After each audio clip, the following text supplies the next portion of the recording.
సిఎస్బిఐఏఎస్ అకాడమీలో civil services coaching కి కొత్త బ్యాచ్ సెప్టెంబర్ 25 నుంచి స్టార్ట్ అవుతుంది. ఇది ప్రిలిమ్స్ మెయిన్స్ మొత్తం సిలబస్ కవర్ చేస్తుంది. ఈ బ్యాచ్ డ్యూరేషన్ 10 months ఉంటుంది. సెప్టెంబర్ 25 నుంచి స్టార్ట్ అయ్యే ఈ బ్యాచ్ దాదాపు జూన్ జూలై వరకు ఈ బ్యాచ్ కొనసాగుతుంది. ఇది అందరు విద్యార్థులు ఎవరైతే సీరియస్ గా 2025 అటెంప్ట్ కోసం ప్రయత్నిస్తారో వాళ్ళ కోసం ఇది ఎర్లీ బ్యాచ్ అని చెప్పవచ్చు. హరిత విప్లవ పితామహుడు, భారత్ కు అన్నదాత ఎంఎస్ స్వామినాథన్ గారు 98 సంవత్సరాల వయసులో ఈరోజు చెన్నైలో తుది శ్వాస విడిచారు.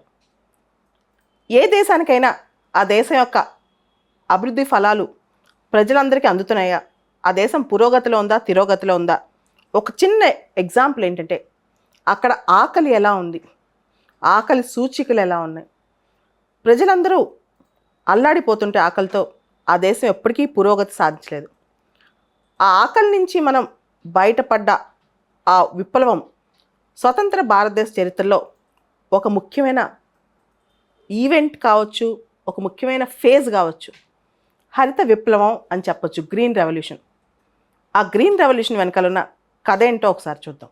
మెక్సికో అనే దేశంలో వీట్ని ప్రొడ్యూస్ చేయడానికి, మీ అందరికీ తెలుసు మెక్సికో అభివృద్ధి చెందుతున్న దేశం.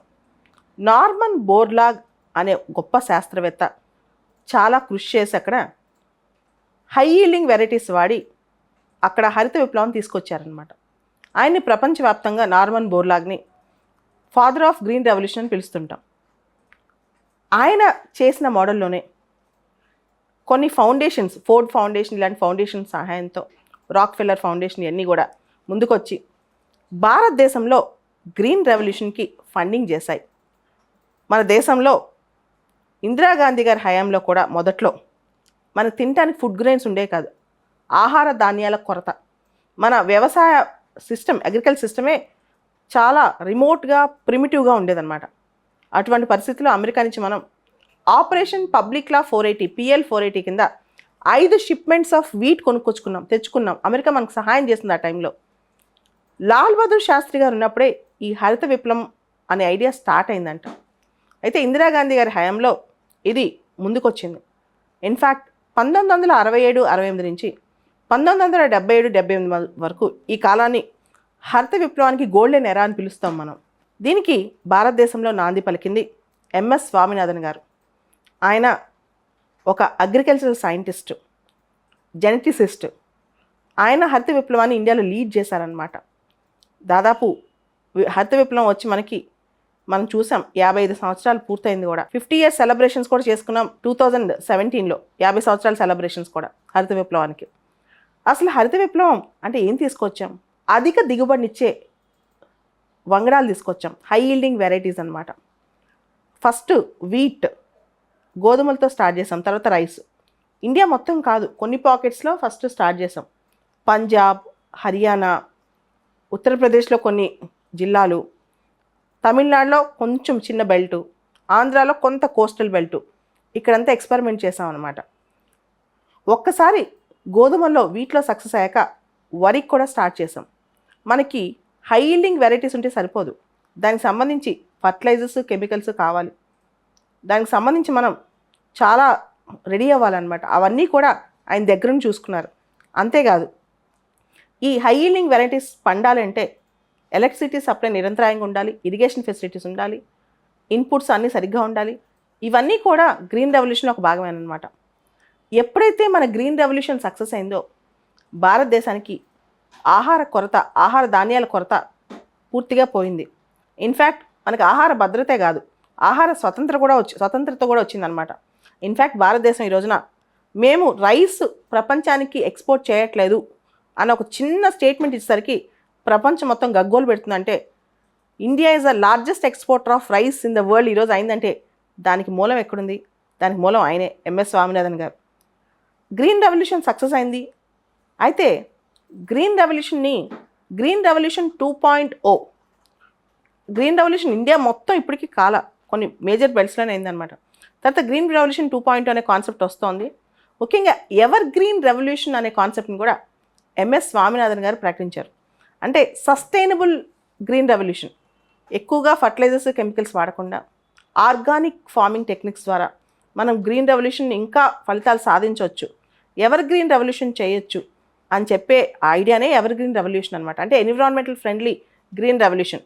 మనకు తెలుసు పెస్టిసైడ్స్, కెమికల్స్, ఫర్టిలైజర్స్ ఎక్కువ మన పంటలో వాడుతున్నాం అధిక దిగుబడి కోసం. దాన్ని తగ్గించి సస్టైనబుల్గా వాడటాన్ని ఎవర్ గ్రీన్ రెవల్యూషన్ అంటారు. ఈ కాన్సెప్ట్ కూడా అయింది అనమాట. 2004లో మీకు తెలుసు భారతదేశంలో 1991లో సరళీకరణ, ప్రపంచీకరణ ఇవన్నీ స్టార్ట్ అయ్యాయి, ప్రైవేటీకరణ. ఈ టైంలో మన ఫోకస్ అంతా కూడా సర్వీస్ సెక్టర్ మీదకి, వాటి మీదకి వెళ్ళిపోయింది, మార్కెట్స్ మీదకి వెళ్ళిపోయాయి. వ్యవసాయం బాగా కుంటుపడిపోయింది అనమాట. ఆ టైంలో 1990s తర్వాత ముఖ్యంగా 2000-2004 ఆ టైంలో చూస్తే రైతు ఆత్మహత్యలు మరాఠ్వాడా, విదర్భ, తెలంగాణ రైతు ఆత్మహత్యలు విపరీతంగా ఉండేవి. 2004లో యూపీఏ గవర్నమెంట్ కామన్ మినిమం ప్రోగ్రాంలో రైతుల కోసం ప్రత్యేకంగా ఒక కమిషన్ పెట్టాలనుకుంది. అప్పటి వరకు మనకి వ్యవసాయం మీద కమిషన్లు ఉండేవి. నేషనల్ కమిషన్ ఫర్ ఫార్మర్స్ అనేది రైతుల సమస్యలపైన ఒక ప్రత్యేకమైన కమిషన్ స్టార్ట్ అయిందనమాట. అదే నేషనల్ కమిషన్ ఫర్ ఫార్మర్స్. దానికి ఈయన చైర్మన్ ఎంఎస్ స్వామినాథన్ గారు 2 సంవత్సరాల పాటు ఈ కమిషన్ దేశమంతటా తిరిగి చర్చించి వ్యవసాయ రంగం లాభసాటిగా ఖచ్చితంగా మార్చాలి, చాలా నష్టం పోతున్నారు రైతులు, ఈ సరళీకరణ విధానాల కారణంగా రైతులు చాలా కష్టం అవుతుందని చెప్పి చాలా విషయాలు ఆ రిపోర్ట్లో ఆయన చెప్పారనమాట. ముఖ్యంగా ల్యాండ్ రిఫార్మ్స్, భూ సంస్కరణలు పూర్తి స్థాయిలో అమలు కావట్లేదు, ల్యాండ్ సీలింగ్ విధానం కూడా చాలా తప్పుగా ఉంది, అండ్ ఇన్పుట్స్ సబ్సిడీస్ అనేది మనం ఇంకా ఎక్కువగా రైతులకు సపోర్ట్ చేయాలి, ఎంఎస్పి మినిమం సపోర్ట్ ప్రైస్ అనేది అన్ని పంటలకు అమలు చేయాలి, అదేవిధంగా ఎంఎస్పి క్యాలిక్యులేట్ చేసే విధానం కూడా మారి ఎంఎస్పిలో కనీసం 50% అన్న రైతుకి లాభం వచ్చేలా చేయాలి. అంటే పంటకు సరిపోయే డబ్బులతో పాటు ఇన్వెస్ట్మెంట్తో పాటు లాభాలు కూడా కనీసం 50% రైతుకి దానిలో వచ్చేలా చేయాలి. ఇలా నేషనల్ కమిషన్ ఫర్ ఫార్మర్స్ 2004లో యూపీఏ గవర్నమెంట్ ఆధ్వర్యంలో ఏర్పాటైన కామన్ మినిమం ప్రోగ్రామ్ ద్వారా యూపీఏ గవర్నమెంట్ ప్రకటించిన నేషనల్ కమిషన్ ఫర్ ఫార్మర్స్కి ఈయన చైర్మన్ అయ్యారనమాట. తర్వాత మీకు తెలుసు ఇండియా ఈ రోజున ఇంత స్ట్రాంగ్గా మనకి మొదట్లో 20-30 years బ్యాక్ కూడా మనకి ఫుడ్ గ్రెయిన్స్ చాలా మనకి సరిపోయాయి అనమాట. ఒకప్పుడు కేవలం భారతదేశంలో 50 million metric tons of food grains ఉండేవి. ఇప్పుడు more than 300 million metric tons ఉన్నాయి. దానికంతా కారణం ఈ గ్రీన్ రెవల్యూషనే. భారతదేశం అనగానే హరిత విప్లవం అనేది మనకు చాలా చాలా ఇంపార్టెంట్ విషయం అనమాట. అయితే ఈ హరిత విప్లవంలో చాలా సవాళ్ళు ఉన్నాయి, లోటుపాట్లు ఉన్నాయని నిపుణులు చెప్తుంటారు.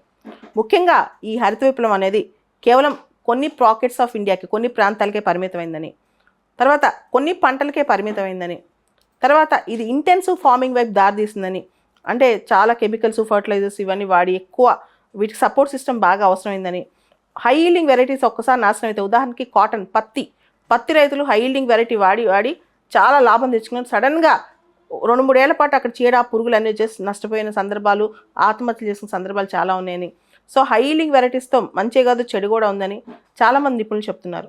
అయితే 4 సంవత్సరాల క్రితం గవర్నమెంట్ ఆఫ్ ఇండియా ఇంకొక ప్రోగ్రామ్ కూడా లాంచ్ చేసింది, extending green revolution to the eastern India అని చెప్పి. ముఖ్యంగా గ్రీన్ రెవల్యూషన్ ఫలితాలను ఈస్టర్న్ ఇండియాకి కూడా తీసుకురావాలని చెప్పేసింది అనమాట. సో ఇవన్నీ కూడా మనం దృష్టిలో పెట్టుకుని గ్రీన్ రెవల్యూషన్ని ఎవర్ గ్రీన్ రెవల్యూషన్గా చేస్తేనే, ముఖ్యంగా భారతదేశంలో ఈరోజు మనం తినే ప్రతి ఆహారంలో ఆయన ఉంటారు, ఎంఎస్ స్వామినాథన్ గారు. అదేవిధంగా ఆయన యొక్క ఆశయాలు, వ్యవసాయ రంగాన్ని ముందుకు తీసుకెళ్లే ఆశయం మనం ముందుకు తీసుకెళ్ళాలి, ఎవర్ గ్రీన్ రెవల్యూషన్ అనే కాన్సెప్ట్ కూడా ముందుకు తీసుకెళ్ళాలి, రైతు సంక్షేమమే మన సంక్షేమాన్ని భావించి ప్రభుత్వం ముందుకెళ్ళాలి. స్వామినాథన్ గారిని ప్రపంచంలో చాలా వ్యవస్థలు కొనియాడాయి. UNEP, United Nations environmental programme ఏం చెప్పిందంటే ఆయన గురించి ఫాదర్ ఆఫ్ ఎకనమిక్ ఎకాలజీ అని చెప్పి. అదేవిధంగా భారతదేశంలో పద్మశ్రీ, పద్మభూషణ్, పద్మవిభూషణ్ ఈ అవార్డులన్నీ ఆయన్ని వరించాయి. ఆయనకి 1987లో వరల్డ్ ఫుడ్ ప్రైజ్ వచ్చిందనమాట. ఆయన పేరు మీద చెన్నైలో స్వామినాథన్ రీసెర్చ్ ఫౌండేషన్ కూడా ఉందన్నమాట. అండ్ ఆయనకి రామన్ మెగసెస్ అవార్డు 1971లో వచ్చింది. Albert Einstein world science award 1986లో వచ్చింది.